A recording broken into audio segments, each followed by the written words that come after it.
기도하겠습니다. 좋으신 아버지 하나님, 오늘도 저희들에게 이 아침의 시간을 허락하여 주시고 또 주님의 말씀을 묵상하며 이 하루를 출발할 수 있게 하시니 감사를 드립니다. 주님, 오늘도 우리에게 주신 말씀 붙들고 믿음으로 승리하며 예수 그리스도의 증인되어 살아가는 우리의 모습이 되게 하여 주옵소서. 날마다 진리 안에 깨어 있게 하여 주시고 또 그 진리 안에 깨어 있음을 통해서 하나님의 선한 뜻이 어디에 있는가를 알고 그 길 향해 묵묵히 살아가는 저희들 되게 하여 주옵소서. 다시 한번 우리를 하나님 나라의 증인 세우셨사오니 이 사명 잘 감당하는 우리 모두가 되게 하여 주옵소서. 우리 구주 예수 그리스도 이름으로 기도드립니다. 아멘. 오늘 우리에게 주신 말씀은 사도행전 2장 1절에서 13절입니다. 오순절이 되어서 그들은 모두 한 곳에 모여 있었다. 그때 갑자기 하늘에서 세찬 바람이 부는 듯한 소리가 나더니 그들이 앉아 있는 온 집안을 가득 채웠다. 그리고 불길이 솟아오를 때 혓바닥처럼 갈라지는 것 같은 혀들이 그들에게 나타나더니 각 사람 위에 내려 앉았다. 그들은 모두 성령으로 충만하게 되어서 성령이 시키는 대로 각각 방언으로 말하기 시작하였다. 예루살렘에는 경건한 유대 사람이 세계 각국에서 와서 살고 있었다. 그런데 이런 말소리가 나니 많은 사람이 모여서 각각 자기네 지방 말로 제자들이 말하는 것을 듣고서 어리둥절하였다. 그들은 놀라 신기하게 여기면서 말하였다. 보시오, 말하고 있는 이 사람들은 모두 갈릴리 사람이 아니오. 그런데 우리 모두가 저마다 태어난 지방의 말로 듣고 있으니 어찌 된 일이오? 우리는 바데 사람과 메데 사람과 엘람 사람과 메소포타미아, 유다와 갑바도기아와 본토와 아시아와 부르기아와 밤빌라와 이집트와 구레네 근처 리비아의 여러 지역에 사는 사람이고 또 나그네로 머물고 있는 로마 사람과 유대 사람과 유대교에 개종한 사람과 크레타 사람과 아라비아 사람인데 우리는 저들이 하나님의 큰 일들을 방언으로 말하는 것을 듣고 있어. 사람들은 모두 놀라 어쩔 줄 몰라서 이게 도대체 어찌된 일이오 하면서 서로 말하였다. 그런데 더러는 조롱하면서 그들이 새 술에 취해 있다 하고 말하는 사람도 있었다. 아멘. 오늘 본문 말씀은 성령 강림의 사건과 그리고 성령이 그들 가운데 임했을 때 어떠한 모습으로 변화되어 살게 되었는지를 전해주는 말씀입니다. 예수님께서는 이제 부활하시고 40일 동안 제자들에게 다시 나타나셨다가 승천하셨습니다. 그리고 10일이 지난 후 예수님께서 약속하신 성령을 이 제자들에게 보내주셨습니다. 또한 이 오순절은 이스라엘 공동체가 가나안 땅에 들어가서 첫 번째 곡식을 추수하여 하나님 앞에 감사 제사를 드린 날이기도 합니다. 그날에 이제 예수님의 제자들이 마가 다락방에 모여서 힘써 기도하고 있을 때 하늘로부터 극하고 강한 바람 소리 같은 것이 나면서 제자들 머리 위에 갈라지는 그 불의 혀 이런 것들이 있으면서 성령을 받게 되었습니다. 성령은 바로 하나님의 숨결이었습니다. 하나님께서 이 땅을 새롭게 창조하시는 하나님의 숨결과 말씀이었습니다. 그것이 불과 같이 불의 혀같이 갈라지는 모양으로 제자들에게 임했다라고 말합니다. 불은 어떤 특성이 있습니까? 태워버리고 정화하는 의미가 있습니다. 하나님의 숨결이 제자들 위에 임하자 이제 세상의 걱정, 염려를 태워버렸다는 것입니다. 그렇게 제자들은 성령에 충만해지자 그들은 방언을 말했다고 말합니다. 방언이 말하는 게 무엇이었습니까? 방언을 했다는 것도 중요하지만 그 방언의 내용이 무엇이었냐는 겁니다. 바로 새 언어였습니다. 바로 새 시대를 이끌어가는 하나님의 복음이 그들 가운데 선포되었다는 것입니다. 그래서 8절은 이렇게 말합니다. 그런데 우리 모두가 저마다 태어난 지방의 말로 듣고 있으니 어찌된 일이요. 그러면서 그 예루살렘에 모여있던 사람들을 말합니다. 메대 사람, 바사 사람, 엘림 사람, 메소포타미아, 유대, 갑바도기아, 아시아, 부르기아, 밤빌라, 이집트, 구레네, 리비아, 그리고 어떻습니까? 로마 사람, 또 유대교로 개종한 크레타 사람, 아라비아 사람. 아마 그 당시에 그 흩어져 있던 많은 그 지역에 있는 사람들이 자신들의 언어로 예수 그리스도의 구원과 하나님의 통치의 복음을 듣게 되었던 것입니다. 그들이 듣게 된 새 언어는 바로 하나님의 구원의 언어였고 예수 그리스도가 우리의 메시아였고 예수님을 통해 하나님의 나라가 시작되었다는 것을 알리는 소리였습니다.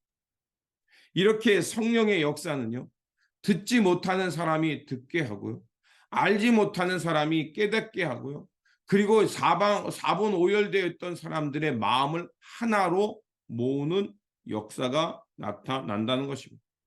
성령의 충만한 역사를 통해 드러나는 그 새 언어, 새 역사의 언어를 듣게 되자 사람들은 각각의 반응을 나타냅니다. 어떤 사람은 놀랐고 당황했고 그리고 말미에 보니까 조롱했다라고 합니다.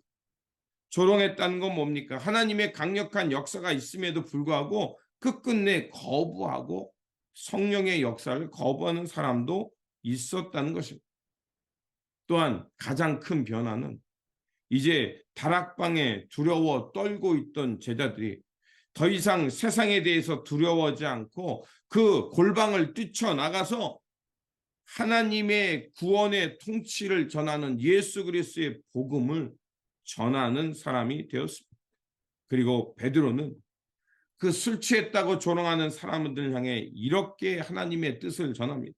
바로 요엘서 2장 28절에서 29절을 인용하며 설교합니다. 그런 다음에 내가 모든 사람에게 나의 영을 부어주겠다. 너희의 아들, 딸은 예언을 하고 노인들은 꿈을 꾸고 젊은이들은 환상을 볼 것이다. 그때가 되면 종들에게까지도 남녀를 가리지 않고 나의 영을 부어주겠다. 바로 하나님의 통치, 하나님의 구원의 역사 속에서 온 인류가 하나님의 구원을 깨닫고 하나님 앞에 나오는 역사. 온 인류가 한 마음으로 하나님을 경외하며 이 땅에 하나님의 나라가 시작되고 완성되는 새 역사를 보게 될 것이라고 설교합니다. 바로 성령을 충만을 통해서 나타난 그 베드로의 설교의 핵심은 바로 예수 그리스도를 통해 구원이 경험될 뿐만 아니라 하나님 나라의 삶이 시작된다는 것입니다.